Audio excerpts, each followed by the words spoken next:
बिस्मिल्लाहिर्रहमानिर्रहीम, अस्सलाम वालेकुम। डियर स्टूडेंट्स, उम्मीद है कि आप सब खैरियत से होंगे। My name is Adeel Mehboob, I am lecturer of computer science and I am your computer teacher. आज की इस वीडियो में हम पढ़ने जा रहे हैं अनगाइडेड मीडिया और उसकी टाइप्स, जिसमें माइक्रोवेव, सैटेलाइट और मोबाइल कम्युनिकेशन पढ़ेंगे स्पेसिफिकली। और उसके बाद फिर हम मॉडेम, उसका ट्रांसमिशन रेट, उसकी स्पीड और मॉडेम की टाइप्स भी पढ़ेंगे, जो कि मोस्ट इंपॉर्टेंट है। ये दोनों लॉन्ग क्वेश्चंस हैं बोर्ड के पॉइंट ऑफ व्यू से, तो ध्यान से समझिएगा। तो चलते हैं लेक्चर की तरफ। डियर स्टूडेंट्स, जैसा कि आपको पता है, लास्ट लेक्चर में हमने पढ़ा कि गाइडेड मीडिया क्या होता है और गाइडेड मीडिया की टाइप्स हमने डिस्कस भी कर ली। और अब हम पढ़ने जा रहे हैं अनगाइडेड मीडिया, और आज के ही लेक्चर में हम मॉडेम्स और उसकी टाइप्स भी डिस्कस करेंगे और ये चैप्टर कंप्लीट करेंगे। हमारे पास जो अनगाइडेड मीडिया होता है, इसके बारे में पहले भी मैंने आपको बताया, अब फिर बताने वाला हूँ कि अनगाइडेड मीडिया ऐसा मीडिया होता है जिसके अंदर सिग्नल्स के जरिए से डाटा ट्रैवल किया जाता है। दो डिवाइसेज या दो से ज़्यादा डिवाइसेज आपस में कम्युनिकेट की जाती हैं with the help of signals. ये जो सिग्नल्स हैं, ये रेडियो सिग्नल्स भी हो सकते हैं, रेडियो वेव्स की फॉर्म में, माइक्रोवेव सिग्नल्स भी हो सकते हैं और इंफ्रारेड वेव्स भी हो सकती हैं। ये जो सिग्नल्स हैं, ये हमारे डाटे को रिप्रेजेंट करते हैं और डाटे को लेकर जाते हैं एक जगह से दूसरी जगह। ये गाइडेड नहीं होते या बाउंडेड नहीं होते कि इन्होंने एक ही पाथवे से ट्रैवल करना है, जिस तरह से वायर मीडिया यानी गाइडेड मीडिया में हमने पढ़ा था। गाइडेड मीडिया में हमने पढ़ा था कि डाटा जो है वो एक ही वे से ट्रैवल करेगा और वो वे है उसका वायर। वायर जहाँ जहाँ से गुजर रही है वहाँ से वो डाटा गुजरेगा, लेकिन इसमें ऐसा नहीं। इसमें डाटा जो है वो सिग्नल्स की सूरत में ट्रैवल करता है और इसका पाथवे डिसाइडेड नहीं होता। अनगाइडेड मीडिया की हमारे पास तीन टाइप्स हैं, तीन इकसाम हैं, जिनमें सबसे पहले हमारे पास आता है माइक्रोवेव, नंबर 2 पे satellite communication and number 3 is mobile communication. Microwave एक ऐसी ट्रांसमिशन है जिसके अंदर हमारे पास यूज किए जाते हैं टावर्स, और टावर्स के ऊपर लगे होते हैं एंटीनास। हमारी जो कम्युनिकेशन है वो एंटीना टू एंटीना ट्रैवल करती है। एक माइक्रोवेव स्टेशन से दूसरे माइक्रोवेव स्टेशन तक डाटा ट्रैवल करता है। इसकी एग्जांपल मैं आपको देता हूं। फर्ज करें एक शख्स है जिसने मैसेज को सेंड करना है, सेंडर है, और दूसरा है रिसीवर। जब सेंडर मैसेज को सेंड करेगा और मैसेज जो है वो सेंड हो रहा है माइक्रोवेव सिग्नल्स की शक्ल में, तो ये जो माइक्रोवेव सिग्नल्स होते हैं ना, इनकी एक कैपेसिटी होती है, एक लिमिट होती है कि इतने मील तक ये जा सकते हैं, उसके बाद ये ज़ाया हो जाते हैं, वीक हो जाते हैं। पहले वीक होते हैं, उसके बाद ख़त्म हो जाते हैं। इनके वीक होने से पहले पहले अगर इनको कोई एंटीना मिल जाए, अगर इनको कोई बूस्टर मिल जाए, एंटीना को बूस्टर भी कहते हैं, तो बड़े बड़े टावर्स के ऊपर ये बूस्टर या एंटीनाज लगाए होते हैं। ये एंटीनाज इनको दोबारा से बूस्ट अप कर देते हैं और नेक्स्ट माइक्रोवेव स्टेशन तक पहुंचा देते हैं। माइक्रोवेव स्टेशन किसे कहते हैं? आप लोगों ने अपने इर्द गिर्द ज़मीन पे बहुत सारी जगहों पर टावर्स बड़े बड़े लगे देखे होंगे, जो रेड कलर्स के होते हैं, और उनके ऊपर एक रेड लाइट भी होती है। उनके ऊपर एंटीनाज लगे होते हैं जो कि सिग्नल्स को रिसीव करते हैं और फिर आगे ट्रांसमिट करते हैं। इनको ट्रांसमीटर्स या रिपीटर्स भी कहते हैं, कि सिग्नल्स को रिपीट कर देते हैं। अब ये सिग्नल्स को दोबारा से बूस्ट अप कर देते हैं कि वो मज़ीद आगे ट्रैवल हो सके। फिर आगे नेक्स्ट माइक्रोवेव स्टेशन, फिर उससे नेक्स्ट माइक्रोवेव स्टेशन, करते करते ये डाटा हमारा पहुंच जाता है किस तक? रिसीवर कंप्यूटर तक। तो माइक्रोवेव जो ट्रांसमिशन है ये फॉलो करती है लाइन ऑफ साइट को, यानी ये बिल्कुल स्ट्रेट डायरेक्शन में ट्रैवल कर सकते हैं, और ये जो सिग्नल्स हैं ये बेंट नहीं होते, ये बेंट नहीं हो सकते, ये बिल्कुल स्ट्रेट डायरेक्शन में ट्रैवल करते हैं। ये जो टावर्स हैं ये बड़ी बड़ी बिल्डिंग्स के ऊपर भी लगाए जाते हैं और माउंटेन्स के ऊपर यानी पहाड़ों के ऊपर भी लगाए जाते हैं। ये बहुत ज़मीन से बहुत ऊंचाई पर लगाए जाते हैं और इन टावर्स के ऊपर जाके फिर एंटीनाज होते हैं। ये एंटीनाज हमारे सिग्नल को रिसीव करने के बाद आगे ट्रांसमिट कर देते हैं और फिर नेक्स्ट जो माइक्रोवेव स्टेशन है वो फिर आगे ट्रांसमिट करता है। ये जो माइक्रोवेव स्टेशन होते हैं ये 20 से 30 मील की दूरी पर एक दूसरे से लगाए जाते हैं, 20 to 30 miles apart. Microwave transmission में हमारा डाटा जो है वो बहुत ही स्पीड में ट्रैवल कर जाता है और सेंडर से रिसीवर तक पहुंचता है। और जैसे कि मैंने आपको बताया कि सिग्नल्स की कैपेसिटी होती है कि वो एक खास लिमिट तक जा सकते हैं, उसके बाद वीक हो जाते हैं और फिर ज़ाया हो जाते हैं। तो उनके वीक होने से पहले पहले जो कंपनीज होती हैं वो बूस्टर्स लगा देती हैं और एंटीनास प्लेस कर देती हैं, यानी कि माइक्रोवेव स्टेशंस वहाँ पर लगा देती हैं, तो जो कि उसको दोबारा से बूस्ट अप कर देता है। यही वजह है कि वो इलाके जहाँ पर उनके करीबी कोई बूस्टर्स वगैरह, एंटीनाज या टावर्स नहीं होते, उन इलाकों में सिग्नल्स नहीं आते, या आए भी तो बहुत वीक आते हैं। जैसे गाँव के इलाकों में, दूर दराज इलाकों में, अब तो यार हर जगह पे उन्होंने टावर्स लगा दिए हुए हैं कंपनीज ने, लेकिन फिर भी जहाँ पर आज भी कुछ ऐसे इलाके मौजूद हैं जहाँ पर सिग्नल सही नहीं आते, उसकी वजह ये है कि उनके करीबी कोई टावर नहीं। जब तक उन तक सिग्नल पहुँचते हैं तो सिग्नल बहुत वीक हो चुके होते हैं, तो उनको आवाज़ भी सही नहीं आती, अगर फ़ोन पे बात करें तो, या मैसेज भी सही तरह से नहीं पहुँचता। तो ये होती है माइक्रोवेव ट्रांसमिशन। माइक्रोवेव ट्रांसमिशन के बाद नेक्स्ट आता है हमारे पास satellite communication. Dear students, satellite क्या होती है आपको पता है? ये एक मशीन है जो कि इस दुनिया से, इस ग्लोब से बाहर स्पेस में छोड़ दी जाती है एक ख़ास ऑर्बिट में।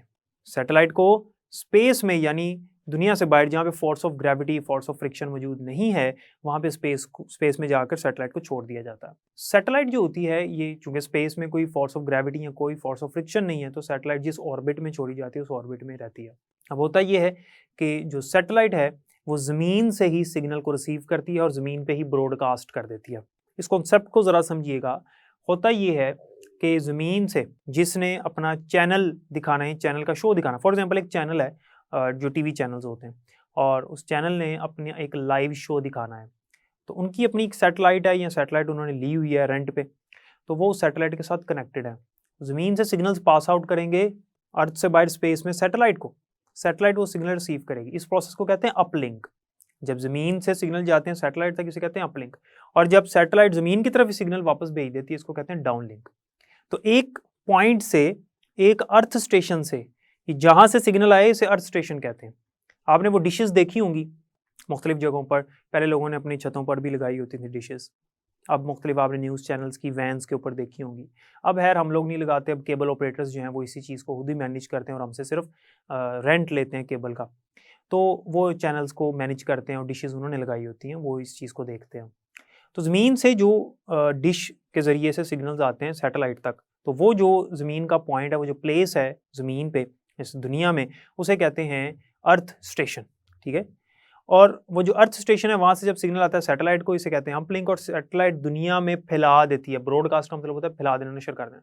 सैटेलाइट पूरी दुनिया के जितने भी अर्थ स्टेशन है उसकी रेंज में, उन तमाम अर्थ स्टेशन यानी जहाँ जहाँ डिशेस लगी हैं उनको सिग्नल भेज देती है, वो उसको रिसीव करते हैं और फिर हमारे टीवी पे वो चैनल हमें नजर आता है। और ये बहुत स्पीडीली काम होता है, इतना स्पीडीली होता है कि 2 से 3 सेकंड का सिर्फ वक्फा आता है और हमें ऐसा लगता है हम लाइव शो देख रहे हैं।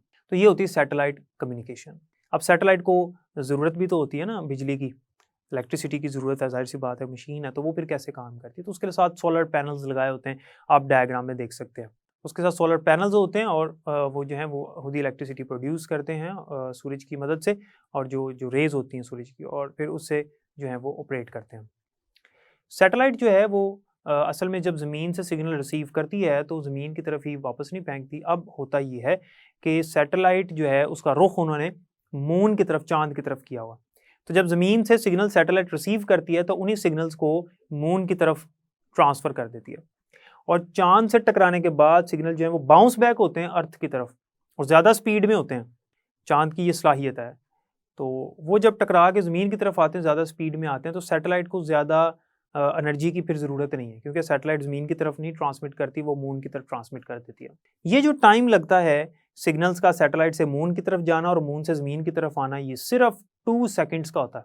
इतनी स्पीड है सिग्नल्स की ट्रांसमिट होने की सैटेलाइट में, सिर्फ 2 सेकंड का होता है। ये जो वक्फा आता है थोड़ा सा, ये जो डिले आता है 2 सेकंड्स का, इसको कहते हैं सैटेलाइट डिले। सैटेलाइट जो है ये लार्ज वॉल्यूम ऑफ डाटा बहुत ही स्पीडीली, बहुत ही फास्टली सेंड कर सकती है। लार्ज वॉल्यूम ऑफ डाटा बहुत ही स्पीड में सेंड हो सकता है, जैसे कि मैंने आपको पहले बताया। लेकिन इसका मसला ये है कि जो बैड वेदर होता है, अगर मौसम सही ना हो, मौसम की ख़राबी हो, तो इसके सिग्नल्स पे बड़ा अफेक्ट पड़ता है। और याद रखिएगा कि सैटेलाइट जो है वो ज़मीन से 23,300 मील की ऊंचाई पर जाकर प्लेस की जाती है। इतनी ऊंचाई पर सैटेलाइट लगाई जाती है। सैटेलाइट जो है वो अर्थ स्टेशन से सिग्नल को रिसीव करके बाकी अर्थ स्टेशंस को ब्रॉडकास्ट करती है। और याद रखिएगा सिर्फ लाइव टेलीकास्ट वगैरह नहीं, बल्कि हम जो एक दूसरे के साथ वीडियो कॉन्फ्रेंस करते हैं, व्हाट्सएप वगैरह और फेसबुक पे लाइव आ रहे होते हैं या यूट्यूब पे लाइव आते हैं, ये सब सैटेलाइट के ज़रिए से है। सैटेलाइट के ज़रिए से हमारा गूगल मैप चल रहा होता है, और सैटेलाइट के ज़रिए से हम लोकेशन ट्रैक कर रहे होते हैं, और सैटेलाइट के ज़रिए से ही वेदर के बारे में जो है वो प्रेडिक्शन की जाती है। तो ये सैटेलाइट की मदद से ही है। सैटेलाइट के बाद जो नेक्स्ट हमारे पास अनगाइडेड मीडिया है वो है mobile communication.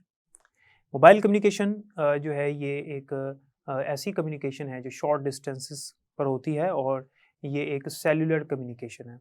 Mobile communication wireless भी हो सकती है और वायर भी होती है। मोस्टली वायरलेस ही इस्तेमाल की जाती है। ये हमारे मोबाइल फ़ोन्स में इस्तेमाल की जाती है, इसे मोबाइल कम्युनिकेशन इसलिए कहते हैं। या मोबाइल कंप्यूटर्स जो होते हैं उनमें भी इसको इस्तेमाल किया जाता है, जिसकी एग्जांपल ब्लूटूथ और हॉटस्पॉट वगैरह ये सारी इसकी एग्जांपल के अंदर आते हैं। या वाईफाई सिग्नल्स जैसे में रिसीव होते हैं, तो ये शॉर्ट डिस्टेंस पे होते हैं, तो इसे हम कहते हैं मोबाइल कम्युनिकेशन। ये था हमारा अनगाइडेड मीडिया, यानी वो मीडिया जिसके अंदर सिग्नल्स इस्तेमाल होते हैं, जो कि अनबाउंडेड होता है, जिसमें पाथ डिसाइडेड नहीं होता, डाटा किसी भी डायरेक्शन में फ़्लो कर सकता है। इसमें हमने माइक्रोवेव, हमने सैटेलाइट कम्युनिकेशन और हमने मोबाइल कम्युनिकेशन के बारे में पढ़ा। डियर स्टूडेंट्स, अगला जो हमारा टॉपिक है, इस चैप्टर का लास्ट टॉपिक है और ये भी एक लॉन्ग क्वेश्चन है। इसका नाम है modem and the types of modem. Modem का जो वर्ड है, इसके स्पेलिंग आपको पता है MODEM। तो मॉडेम का जो वर्ड है, ये बेसिकली दो वर्ड्स का कॉम्बिनेशन है।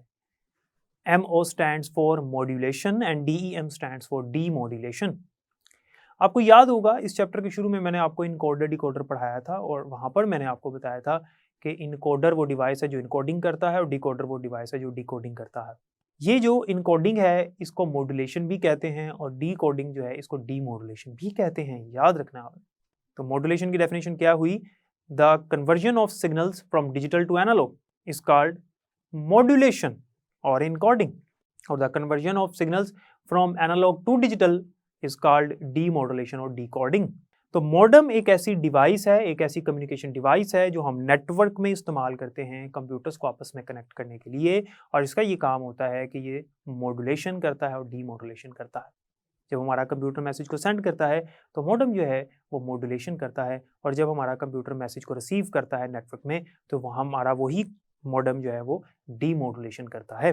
मॉडेम जो है इसकी आगे दो प्रॉपर्टीज हैं, एक होता है इसका ट्रांसमिशन रेट और एक होती है इसकी speed.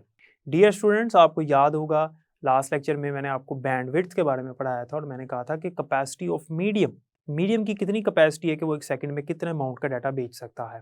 So the measurement of transmission rate से क्या मुराद है कि कितने बिट्स का डाटा एक टाइम पे सेंड हो सकता है उस मीडियम के ऊपर से। तो मॉडेम के ट्रांसमिशन रेट से भी यही मुराद है कि कितने बिट्स का डाटा मॉडेम एक टाइम पे आगे सेंड कर सकता है। तो मॉडेम का जो ट्रांसमिशन रेट है वो जितना ज़्यादा होगा उतने ज़्यादा अमाउंट का डाटा एक टाइम पे आगे सेंड हो सकेगा, और अगर इसका ट्रांसमिशन रेट कम है तो इसकी स्पीड भी ऑटोमेटिकली कम हो जाएगी क्योंकि कम अमाउंट का डाटा आगे जा रहा है। तो इसे कहते हैं इसका ट्रांसमिशन रेट। इसके बाद मॉडेम की स्पीड है, और याद रखिएगा अभी मैंने बताया मॉडेम क्या काम कर रहा है, मॉड्यूलेशन और डीमॉड्यूलेशन, यानी डिजिटल सिग्नल्स को एनालॉग में कन्वर्ट कर रहा है और एनालॉग को दोबारा डिजिटल में कन्वर्ट कर रहा है। तो मॉडेम एक्चुअली जब कन्वर्जन करता है सिग्नल्स की डिजिटल से एनालॉग और एनालॉग से डिजिटल, तो कितने बिट्स का डाटा वो एक टाइम पे कन्वर्ट कर सकता है, इसको उसकी स्पीड कहते हैं। बुक में मेंशन है कि 2400 बीपीएस मॉडेम्स जो हैं वो स्लो होते हैं, 2400 बीपीएस। और याद रखिएगा मॉडेम की जो स्पीड है वो मेजर की जाती है किस यूनिट में? बीपीएस में। बीपीएस स्टैंड फॉर बिट्स पर सेकंड, क्योंकि यहाँ पर स्मॉल बी है, आपको याद होगा चैप्टर 1 में मैंने पढ़ाया था कि जो स्मॉल बी है वो बिट को रिप्रेजेंट करता है और कैपिटल बी जो है वो बाइट को रिप्रेजेंट करता है।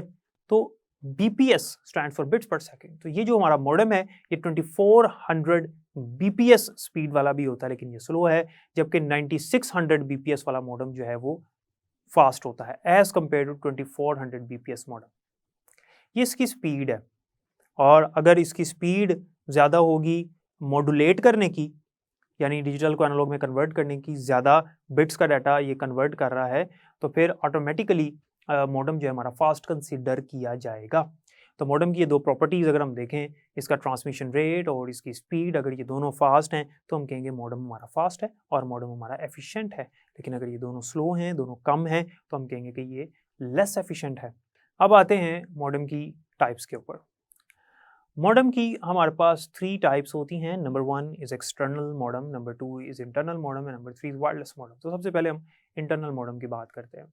ऐसा मॉडेम जो कि कंप्यूटर सिस्टम के अंदर लगा होता है और एक्सपेंशन स्लॉट के साथ लगा होता है, जिस तरह से हमारा वीडियो कार्ड लगा होता है, जिस तरह हमारा ग्राफिक कार्ड लगा होता है, जिस तरह हमारी रैम लगी होती है, जिस तरह हमारा NIC कार्ड लगा होता है कंप्यूटर के अंदर एक्सपेंशन स्लॉट के अंदर। तो इंटरनल मॉडेम जो है वो कंप्यूटर सिस्टम के अंदर लगा होता है। ये एक सर्किट बोर्ड होता है।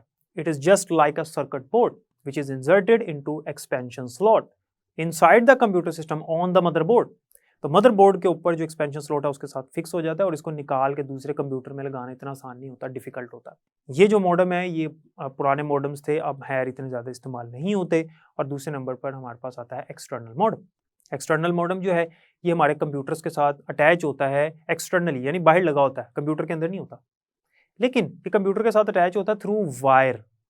इसके साथ एक वायर होती है जो कंप्यूटर के साथ लगी होती है और फिर ये काम कर रहा होता है। ये एक्सटर्नल मॉडेम होता है जो कि कंप्यूटर के बाहर मौजूद होता है। इसके साथ कोई एंटीना वगैरह नहीं होता। कुछ मॉडेम्स आपने देखे होंगे जिनके साथ एंटीनास वगैरह होते हैं, इसके साथ नहीं होता क्योंकि ये थ्रू वायर कनेक्टेड होता है कंप्यूटर के साथ और एक्सटर्नली मौजूद होता है, कंप्यूटर से बाहर पड़ा होता है। पोर्ट के साथ इसको कनेक्ट किया जाता है कंप्यूटर के साथ। और नंबर 3 पे और लास्ट जो मॉडेम की टाइप है वो है वायरलेस मॉडेम। वायरलेस नाम से आपको पता चल रहा है कि ये वो मॉडेम है जो होता तो कंप्यूटर के बाहर है लेकिन वायरलेसली कंप्यूटर के साथ अटैच होता है। ये मोस्टली सेलुलर टेक्नोलॉजीज में इस्तेमाल किया जाता है, मोबाइल फ़ोन कम्युनिकेशंस में, वाईफाई में इस्तेमाल किया जाता है और इसके साथ एंटीना भी लगा होता है।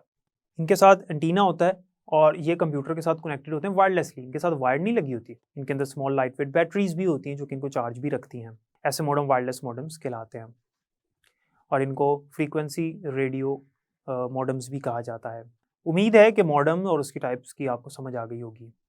बाकी इंशाल्लाह हम नेक्स्ट लेक्चर में पढ़ेंगे। डियर स्टूडेंट्स, जैसा कि आपने देखा कि हमारे पास माइक्रोवेव सिग्नल्स जो हैं वो किस तरह से काम करते हैं। सैटेलाइट के बारे में बहुत सी इंटरेस्टिंग चीज़ें आपको पता चल गई और मोबाइल कम्युनिकेशन भी हमने पढ़ा। इसके बाद मॉडेम वाला टॉपिक हमने डिस्कस किया जो कि एक बड़ा अहम टॉपिक था और इसके अंदर ट्रांसमिशन रेट और स्पीड के बारे में हमने पढ़ा और मॉडेम की टाइप्स हमने पढ़ी, जिसमें हमने इंटरनल मॉडेम, एक्सटर्नल मॉडेम और वायरलेस मॉडेम के बारे में डिस्कशन की। उम्मीद है कि आज के लेक्चर की आपको अच्छी तरह से समझ आ गई होगी। बुक से एक दफ़ा रीड कीजिएगा और इसको याद भी कीजिएगा। बाकी इंशाल्लाह नेक्स्ट लेक्चर में पढ़ेंगे। अपना ख्याल रखिएगा और मुझे भी दुआओं में याद रखिएगा। अल्लाह हाफ़िज़।